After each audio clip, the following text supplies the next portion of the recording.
Yes, Your Honor, but before we continue, may I ask that, may I inquire about our remaining time, please? Exactly 10 minutes. 10 minutes. Thank you, Your Honor. Yes, Your Honor, calling Kelly Simon to the stand.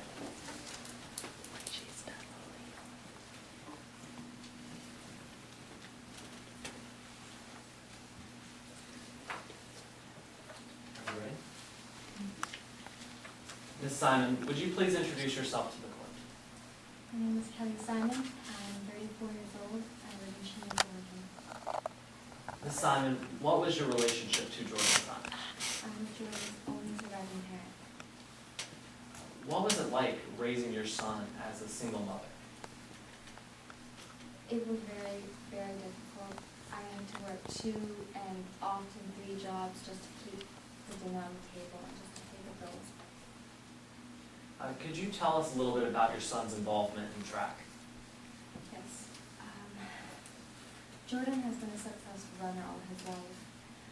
When he was in 8th grade, Terry Swift came to his middle school and was very impressed by Jordan's talent. And Terry Swift offered him a scholarship to Eastside High School, and Jordan accepted it. Now, Ms. Simon, without the scholarship, would Jordan have been able to go to Eastside High School?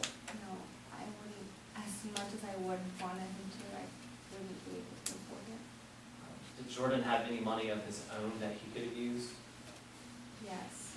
When my husband Ian died, I lived with us, and by the time he is 16 years old, he would be able to gather that fund in his own name.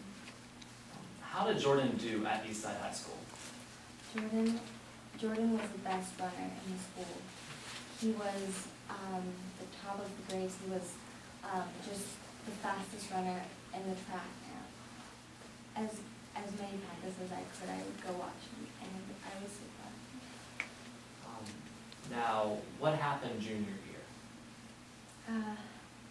Junior year, I got a second job promotion, and Jordan had more responsibility in the home, and that put just a lot of responsibility and track at home. Did you notice any effect on Jordan? Yes, my new promotion, I wasn't home often at all, and Jordan, he had so much stress and pressure over him. Now, have you ever taken Jordan to a yearly physical? Yes, I have. I took him in early fall, and there was a clean blood test. There's no signs of anything, any anemia or anything. Now, what happened Jordan's senior year? Jordan's senior year, his track record started to dip, and I noticed some sickness. Jordan got plenty of nosebleeds and a lot of body acne, and I thought it was just his growing stage or just his stress.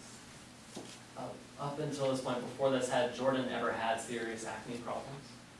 No, Jordan had perfect skin before I was concerned. Now, did anything else happen in the spring of Jordan's senior year before his death? Yes, I wanted to buy Jordan a car for his graduation gift, and I went to the bank to check his trust fund to see if he had enough money for car insurance. And when I got there, that's when I realized he had at least $25,000 missing from his trust fund, and I just flipped out. Did you talk to Jordan about this missing money? Immediately after I found out about the trust fund, I rushed over to his school. He was in the middle of track practice, and I approached him in front of Coach Swift. How did Jordan react? Jordan, he started yelling. He yelled, "How do you think I'm getting so good? Not doing dishes, not doing laundry. You might as well buy it for me." And he stormed up. Well, he pointed at Coach Swift and said, "You know, you explain it." How did Coach Swift respond to that? He looked at me and said, "I'll take care of it." Thank you. Can you tell me about the day that Jordan died?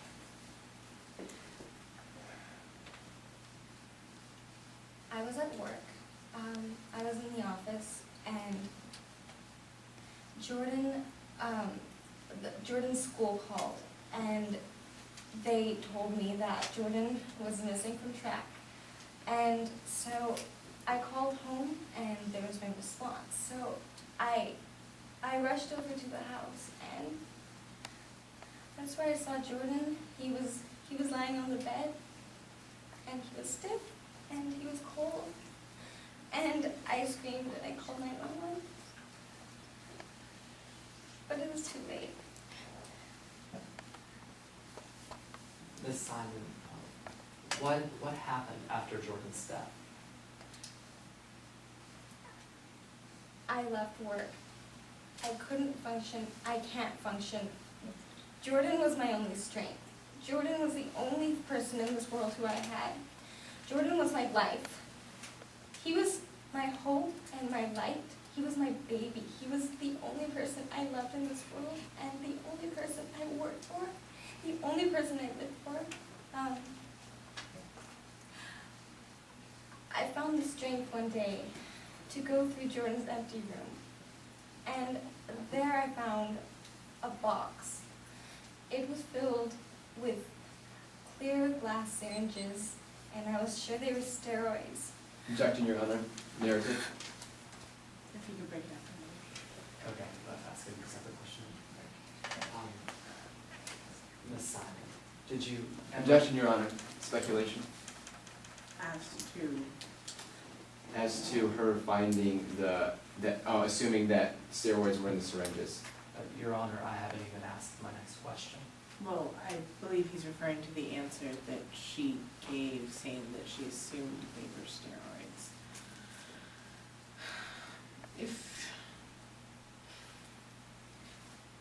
Do you have a response to that? I mean, it's her assumption. She's not stating it as concrete fact. She said, I assumed that these vials were the steroids that he was using, and our expert has already testified as to that he was using steroids, so. I think that's the point of issue, though, and,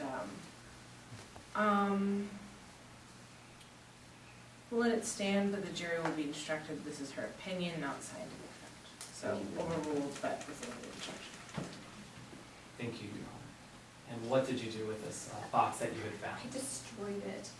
I smashed every single piece of it. I didn't want to see it one more time. That box of steroids killed my baby and my life. Thank you, Your Honor. No further questions. Can I cross this witness?